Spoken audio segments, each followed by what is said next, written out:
बिस्मिल्लाहिर्रहमानिर्रहीम। बिस्मिल्लाहिर्रहमानिर्रहीम। अस्सलाम वालेकुम डियर स्टूडेंट्स। अगर आप थोड़ा सा रिकॉल कर ले तो पिछले यूनिट्स में हमने सेल्स के बारे में, टिश्यूज, आर्गन्स और आर्गन सिस्टम के बारे में पढ़ा था। सेल्स के बारे में हमने पढ़ा था कि cell is the basic structure and functional unit of all living organism. जितने सारे लिविंग ऑर्गेनिज्म हैं उनकी बॉडी सेल से बनी हुई है, और यही जो सेल होते हैं ये जब एक ग्रुप फॉर्म में इकट्ठे होते हैं तो टिश्यूज बनाते हैं। फिर हमने पढ़ा था कि टिश्यू जब ग्रुप फॉर्म में इकट्ठे होकर काम करते हैं उसको हम आर्गन्स कहते हैं, और आर्गन्स फिर जब एक ग्रुप फॉर्म में इकट्ठे होकर काम करते हैं तो उसको हम आर्गन सिस्टम कहते हैं। क्या कहते हैं हम उसे? आर्गन सिस्टम कहते हैं। उसके बाद हमने मस्कुलोस्केलेटल सिस्टम के बारे में पढ़ा था कि what is muscular system and what is skeletal system. Unit 2 को अगर आप थोड़ा सा रिकॉल कर ले तो उसमें हमने फूड, उसके इंपॉर्टेंस के बारे में, फूड पिरामिड के बारे में, फूड ग्रुप्स के बारे में पढ़ा था कि what is food, why it is important for our body. Food के बारे में हमने पढ़ा था कि हम रोजमर्रा की बुनियाद पर जो फूड खाते हैं वो हमारे बॉडी को एनर्जी देती है, और फिर उस एनर्जी को हम अपने रोजमर्रा के कामों में इस्तेमाल करते हैं। आप जब कोई काम करते हैं तो एनर्जी यूज होती है। अगर आप सो रहे होते हैं तो उस दौरान भी एनर्जी यूज होती है। जिस तरह हमने लंग्स, ब्रीथिंग के बारे में पढ़ा था कि आप इनहेलेशन एक्सहेलेशन करते हैं, एनर्जी यूज होती है। आपके जो ब्रेन होते हैं वो फंक्शन कर रहे होते हैं, आपका जो हार्ट होता है वो बीटिंग कर रहा होता है, आपका जो स्टमक होता है वो डाइजेशन का प्रोसेस कर रहा होता है। तो इसलिए अगर आप सो भी रहे होते हैं तो उस दौरान भी एनर्जी यूज होती है। फिर हमने पढ़ा था कि मुख्तलिफ फूड्स के मुख्तलिफ वैल्यूज होते हैं। कुछ फूड्स ऐसे होते हैं जो हमें एनर्जी देते हैं, कुछ फूड्स ऐसे होते हैं जो हमारे बॉडी के ग्रोथ में मदद देते हैं, कुछ फूड्स ऐसे होते हैं जो जर्म्स को किल करते हैं, कुछ फूड्स ऐसे होते हैं जो हमारे बॉडी में फैट्स बिल्ड करते हैं, कुछ फूड्स ऐसे होते हैं जो हमारे बॉडी में पार्टिकुलर सेल्स बिल्ड करते हैं। तो इसलिए हमने पढ़ा था कि फूड हमारे लिए बहुत ज़्यादा ज़रूरी है, क्योंकि फूड हमें एनर्जी देती है। उसके साथ साथ हमने बैलेंस डाइट के बारे में पढ़ा था कि what is balance diet. Balance diet के बारे में हमने पढ़ा था कि बैलेंस डाइट मुतवाजिन ग़िज़ा को कहते हैं। मुतवाजिन ग़िज़ा के बारे में हमने पढ़ा था कि अच्छे किस्म के खाने, सही मिकदार में खाने को हम क्या कहते हैं? मुतवाजिन ग़िज़ा कहते हैं। और मुतवाजिन ग़िज़ा हमारे सेहत को अच्छी बनाती है, हमारे बॉडी को फिट रखती है, हमारे बॉडी को हेल्दी रखती है। समझ आ गई थी ना आपको? फिर उसके साथ साथ हमने बैलेंस डाइट के बारे में पढ़ा था कि बैलेंस डाइट के लिए ज़रूरी है कि हम जंक फूड को अवॉइड करें। व्हाट इज जंक फूड हमने पढ़ा था। जंक फूड के बारे में हमने पढ़ा था कि जंक फूड और अनहेल्थफुल फूड होती है जिसमें न्यूट्रिशनल वैल्यू बहुत ज़्यादा कम होती है।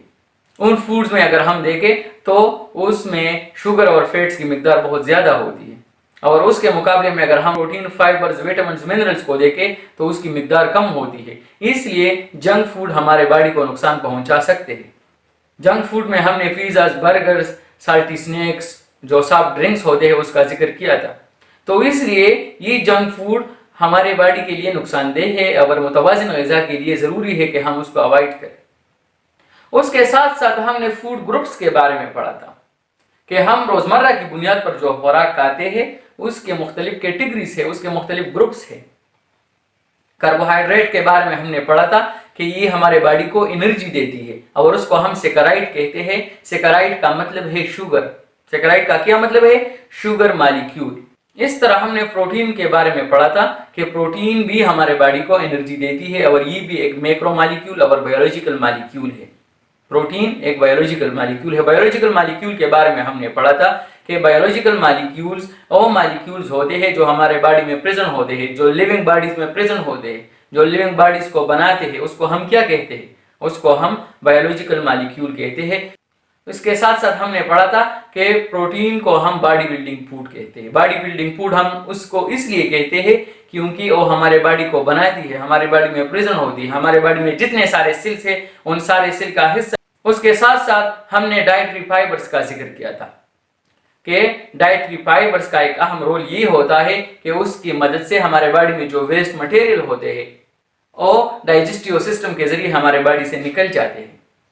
उसके साथ साथ हमने फैट्स का जिक्र किया था कि फैट्स भी एक मैक्रोमॉलिक्यूल है और ये भी हमें कार्बोहाइड्रेट की तरह एनर्जी देती है। ये हमारे स्किन के नीचे एक तह की शक्ल में मौजूद होती है और एनर्जी स्टोरेज का काम भी करती है। विटामिन और मिनरल्स के बारे में हमने पढ़ा था कि ये माइक्रोमॉलिक्यूल्स है और ये हमारे बॉडी के लिए बहुत थोड़ी सी क्वांटिटी में रिक्वायर होती है।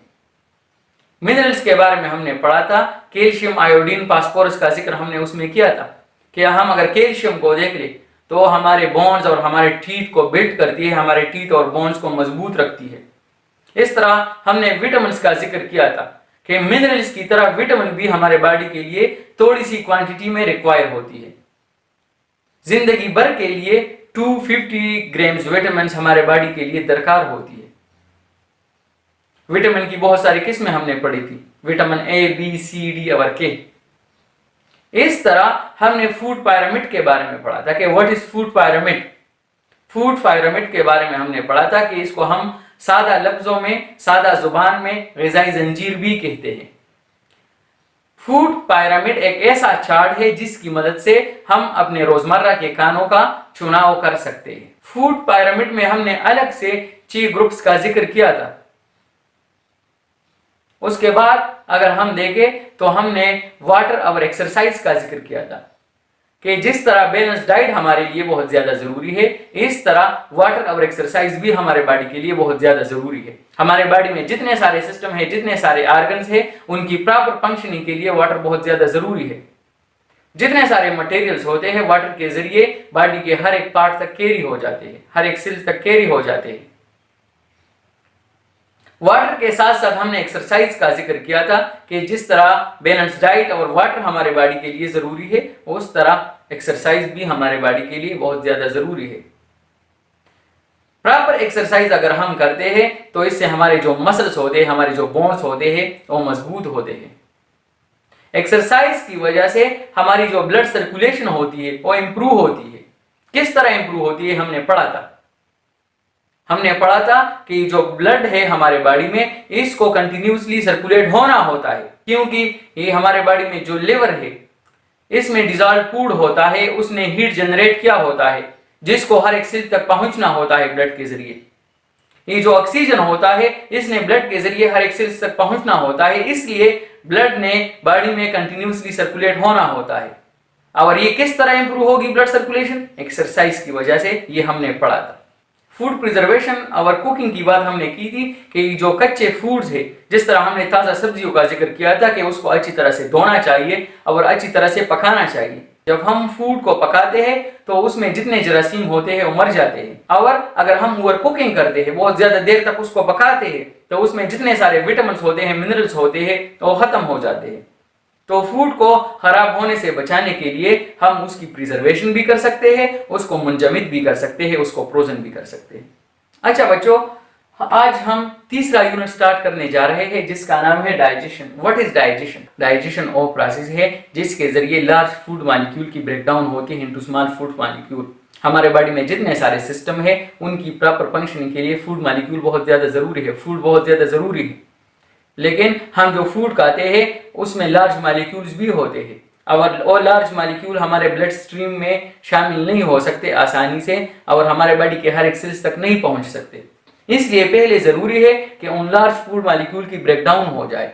डाइजेशन का ये जो प्रोसेस है ये सेवरल स्टेजेस में होता है। तो आज का हमारा टॉपिक है teeth and types of teeth. आपने देखा होगा कि जब बच्चा पैदा होता है तो उसके तो दांत नहीं होते, इसलिए वो सॉलिड फूड को नहीं चबा सकता, इसलिए बच्चा दूध पीता है और जो दूसरे लिक्विड्स होते हैं उस पर फीड करता है। फिर जब बच्चा बड़ा होना शुरू हो जाता है तब उसको दांतों की जरूरत होती है कि वो सॉलिड फूड को चबा सके। जब वो 3 साल का हो जाता है तब उसका 20 दांतों का एक सेट होता है जिसको हम क्या कहते हैं? जिसको हम मिल्क टीथ कहते हैं। क्या कहते हैं हम उसे? Milk teeth. इसके बाद अगर हम देखें, बच्चा जब 6 साल का हो जाता है तो ये जो मिल्क टीथ होते हैं ये गिरना शुरू हो जाते हैं और उसके जगह नए दांत निकलना शुरू हो जाते हैं, जिसको हम क्या कहते हैं? जिसको हम परमानेंट टीथ कहते हैं। क्या कहते हैं हम उसे? परमानेंट टीथ कहते हैं। परमानेंट टीथ 32 टीथ का एक सेट होता है। अच्छा बच्चों, फिर से देखें, बच्चा जब पैदा होता है तो उसके दांत नहीं होते। जब वो 7-8 महीनों का हो जाता है तब उसके दांत निकलना शुरू हो जाते हैं। और जब वो 3 साल का हो जाता है तो उसका 20 टीथ का एक सेट होता है, जिसको हम क्या कहते हैं, जिसको हम मिल्क टीथ कहते हैं।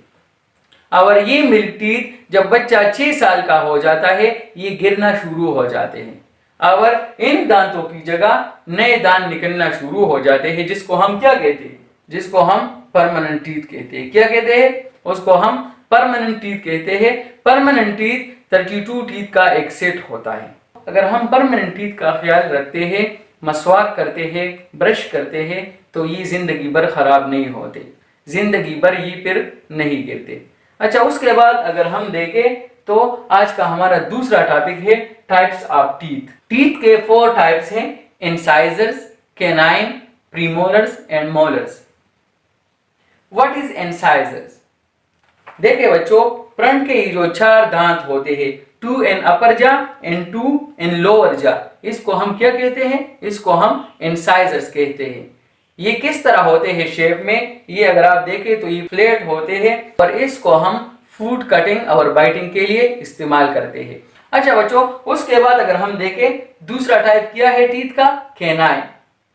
कैनाइन कहां पर होते हैं, बिहाइंड द इंसाइजर, और ये ओरल कैविटी में मौजूद होते हैं। कहां पर होते हैं ये, ओरल कैविटी में मौजूद होते हैं। और अगर इन दांतों को हम देखें तो ये पॉइंटेड भी है और ये शार्प भी है। अच्छा बच्चों, प्रीमोलर्स को अगर हम देखें, premolars are located behind and adjacent the canines, और इन दांतों को हम फूड क्रशिंग के लिए इस्तेमाल करते हैं। किस चीज के लिए इस्तेमाल करते हैं, फूड क्रशिंग के लिए इस्तेमाल करते हैं। अच्छा बच्चों, उसके बाद अगर हम मोलर को देखें तो मोलर, ये जो प्रीमोलर होते हैं, ये जो सेकंड प्रीमोलर होता है उसके बिहाइंड ये मौजूद होता है, और मोलर्स को हम ग्राइंडिंग के लिए इस्तेमाल करते हैं। इसके जरिए हम फूड ग्राइंड करते हैं। अच्छा बच्चों, हम जब कोई फूड खाते हैं तो 2 तरह की ब्रेकडाउन होती है, chemical breakdown and mechanical breakdown. हम जब फूड खाते हैं तो फूड को जब हम चबाते हैं उस दौरान अगर आप देखें तो एक लिक्विड प्रोड्यूस होता है जिसको हम सलाइवा कहते हैं, और सलाइवा में एक किस्म का एंजाइम होता है जिसको हम एमाइलेज कहते हैं। उस एमाइलेज एंजाइम के जरिए स्टार्च की ब्रेकडाउन होती है माल्टोस में। तो ये क्या है, ये केमिकल ब्रेकडाउन है। मैकेनिकल ब्रेकडाउन भी होती है जब हम फूड खाते हैं। मैकेनिकल ब्रेकडाउन क्या है, जब हम दांतों के जरिए फूड को चबाते हैं तो ये क्या है, मैकेनिकल ब्रेकडाउन। आज हमने टीथ के बारे में पढ़ा कि जब बच्चा पैदा होता है तो उसके दांत नहीं होते, वो किसी सॉलिड फूड को चबा नहीं सकता, और जब वो 7-8 महीनों का हो जाता है तो उसके दांत निकलने शुरू हो जाते हैं, और जब वो 3 साल का हो जाता है तब उसके 20 टीथ का एक सेट होता है जिसको हम मिल्क टीथ कहते हैं। क्या कहते हैं हम उसे, मिल्क टीथ कहते हैं। और जब बच्चा 6 साल का हो जाता है तब ये मिल्क टीथ गिरना शुरू हो जाते हैं। क्या हो जाते हैं, गिरना शुरू हो जाते हैं, और उसकी जगह नए दांत निकलना शुरू हो जाते हैं, जिसको हम क्या कहते हैं, जिसको हम परमानेंट टीथ कहते हैं। परमानेंट टीथ 32 टीथ का एक सेट होता है। परमानेंट टीथ का अगर हम ख्याल रखें, रोजाना मसवाक करें, तो ये जिंदगी भर खराब नहीं होते। उसके बाद हमने टीथ के मुख्तलिफ टाइप्स के बारे में पढ़ा। इंसाइजर्स के बारे में हमने पढ़ा कि ये 4 इन नंबर्स होते हैं। फ्रंट के जो 4 दांत होते हैं, 2 इन अपर जा एंड 2 इन लोअर जा, इसको हम क्या कहते हैं, इसको हम इंसाइजर्स कहते हैं। ये फ्लैट होते हैं और इसको हम फूड कटिंग और बाइटिंग के लिए इस्तेमाल करते हैं। अच्छा बच्चों, उसके बाद है कैनाइन्स। कैनाइन्स के बारे में हमने पढ़ा कि canines are present adjacent and behind to incisors, और कैनाइन्स को हम किसी चीज को फाड़ने के लिए इस्तेमाल करते हैं, और ये पॉइंटेड भी होते हैं और शार्प भी होते हैं। कैनाइन्स के बाद हमने प्रीमोलर के बारे में पढ़ा कि premolars are located behind and adjacent to canines. Molars के बारे में हमने पढ़ा कि इसके जरिए हम ग्राइंडिंग करते हैं, चूंकि इसका सरफेस एरिया बहुत ज्यादा होता है आगे वाले दांतों के मुकाबले में, इसलिए हम इसके जरिए ग्राइंडिंग कर सकते हैं। अच्छा बच्चों, आज के लिए आपका होमवर्क ये है कि आपने ह्यूमन टीथ का एक लेवल डायग्राम बनाना है और फिर उसको अपने व्हाट्सएप ग्रुप में शेयर करने हैं। आज के लिए इतना ही, इंशाल्लाह अगले लेक्चर में फिर मुलाकात होगी। तब तक के लिए अल्लाह हाफिज। अल्लाहुम्मा अन्फ़अना बिमा अल्लमतना वअल्लिमना मा यंफउना वज़िदना इल्मा।